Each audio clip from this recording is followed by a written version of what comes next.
Hello everyone, my name is Susie and I am a student here at UCR. I also work with the Office of Student Engagement, and today I will be giving you a presentation, a short overview about our different programs that we offer and the reasons why you should get involved in them. And we'll start now. So our programs are referred to as high-impact practices, and what that means is that we see that students who get involved in these different programs have a greater satisfaction with their undergraduate experience here at UCR.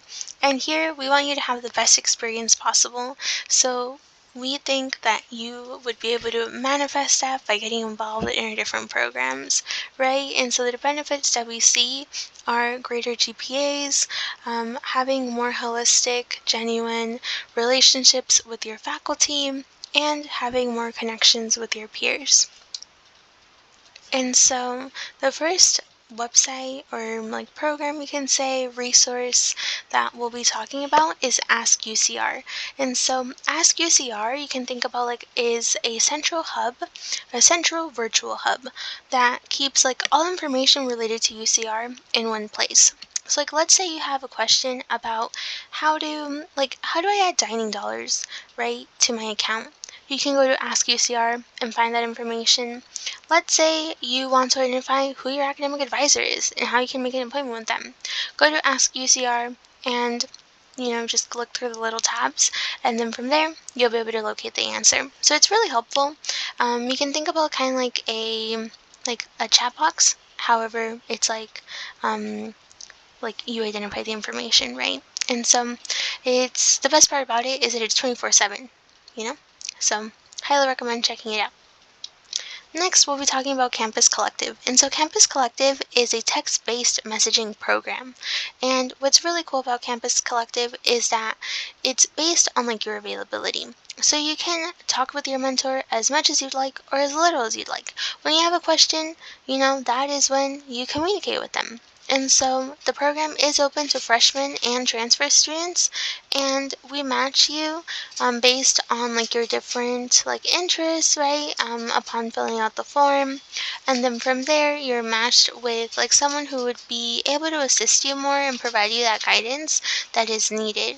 And then with another aspect of the Campus Collective program is that it just helps you get more acquainted with UCR, but also, navigating and learning about the different resources.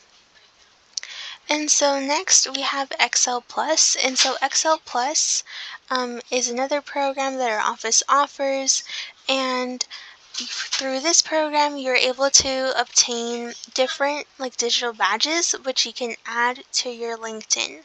And so the benefits of these badges is that it essentially gives you credit for different aspects, different forms of involvement that you're most likely already participating in. So let's say you've attended various career center events, then you could potentially be able to get a badge for that. Let's say you're in a student club, an organization, or a student organization here on campus, you can get a badge for that.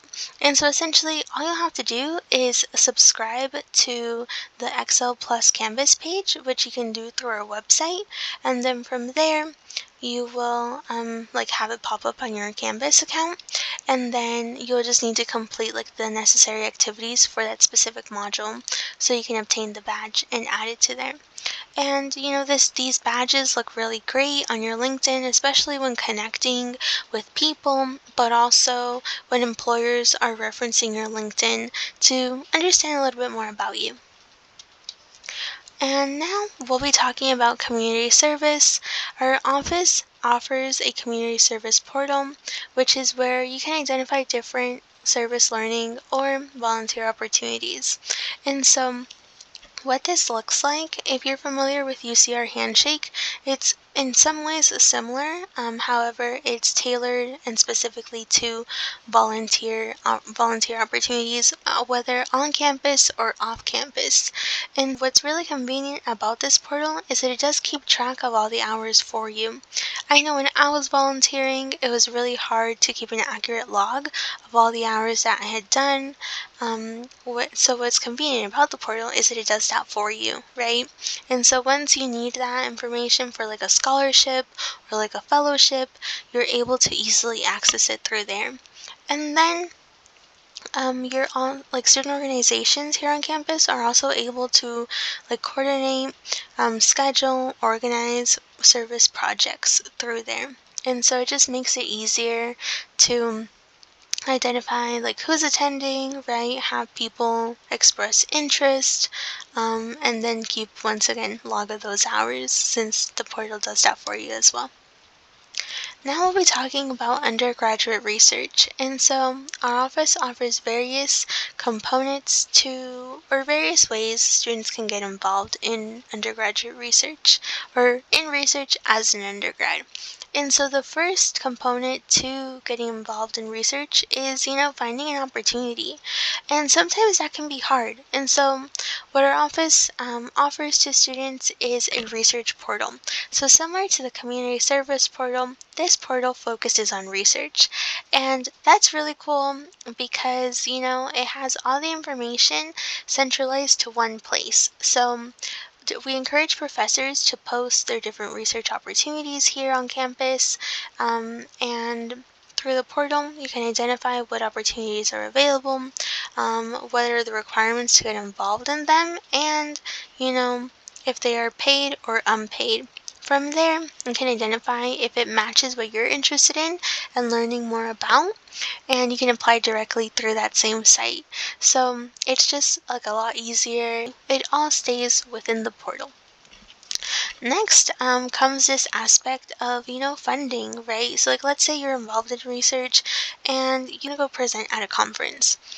Conferences can be expensive, whether it's like the registration fee or transportation as to how to get there. So our office supports you in that by covering those expenses, and if you covering those expenses through a mini grant, through a research mini grant. And so essentially, all you need to do is apply to the mini grant, and then from there, submit your proposal by like applying to the mini grant. If you get the mini grant, then that is when you would be able to cover those expenses.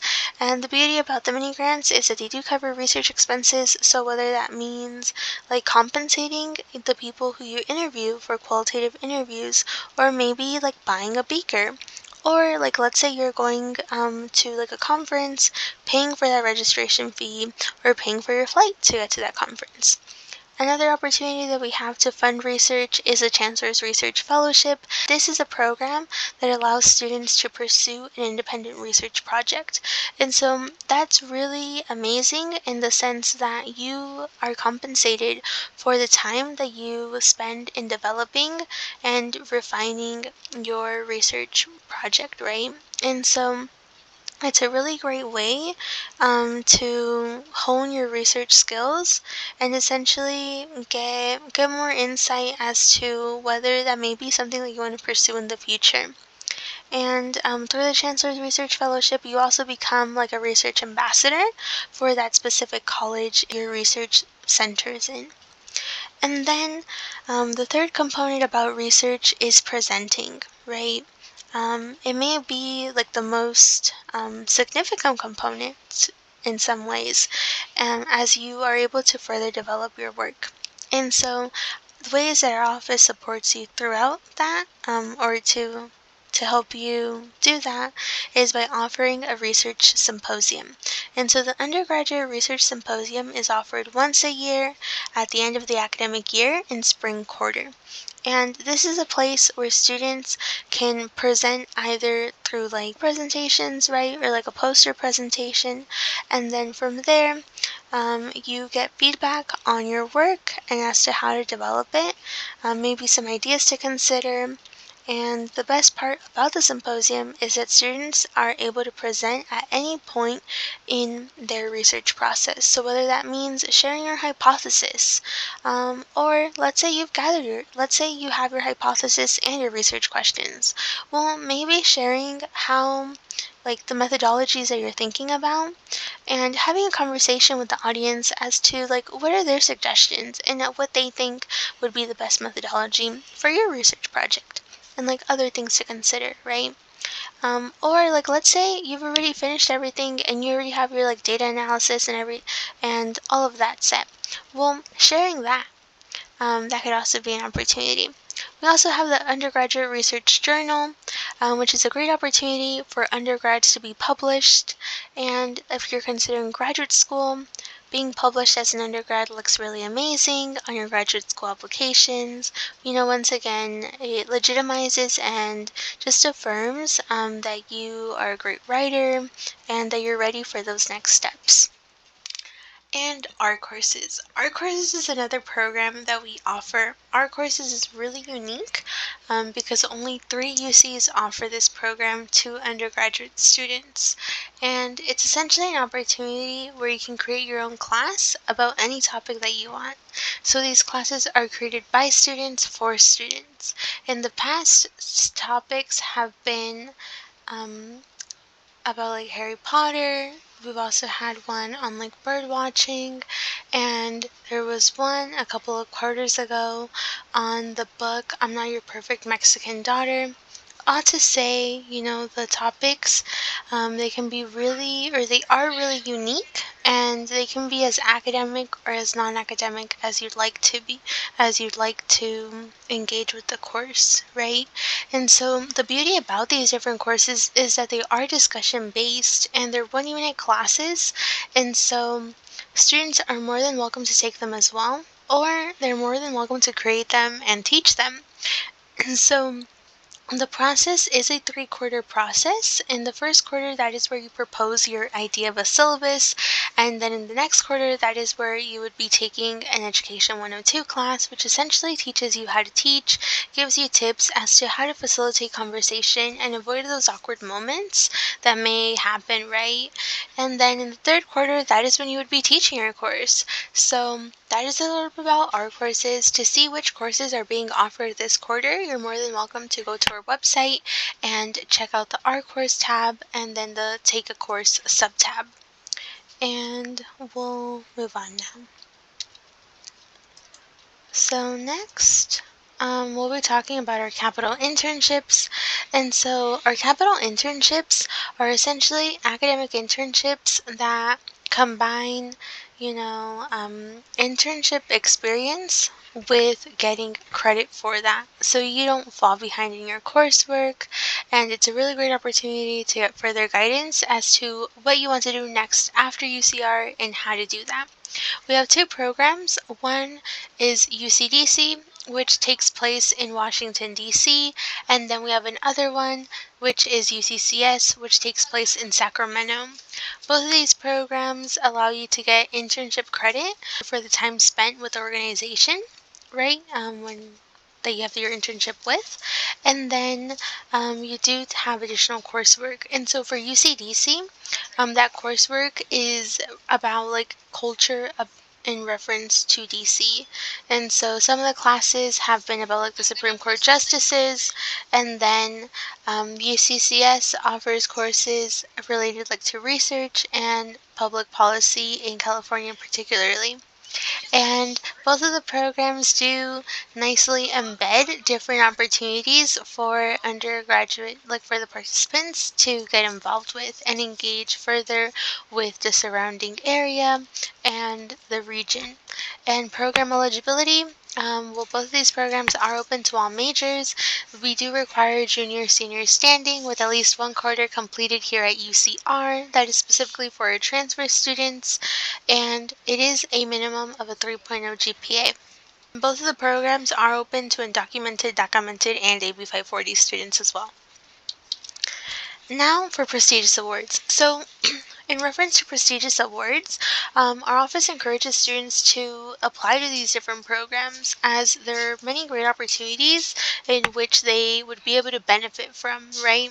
And so we have a database where we essentially list all the different prestigious awards that our office knows about, and then we also add, or you're able to refine by discipline, GPA, and academic year. And so it's really convenient to identify which ones are most relevant to you.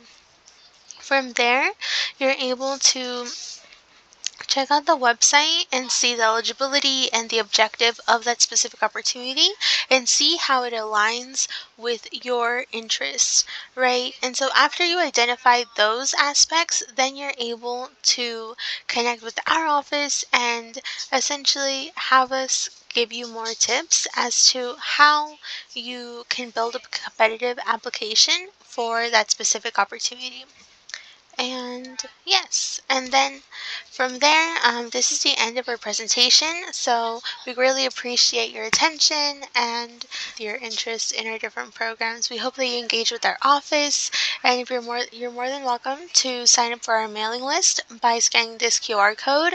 And if you'd like to email us, you can email us at engage@ucr.edu. Feel free to check out our website, engage.ucr.edu, and then you're more than welcome to follow us on Instagram as well. I also forgot to mention that we offer one-on-one appointments with students, which is where we can talk further about these different programs and how to make them a reality in your undergraduate experience. So if you'd like, you're more than welcome to schedule one, once again by going to engage.ucr.edu. Thank you. Hope you have a great rest of the day, and we hope to connect with you soon.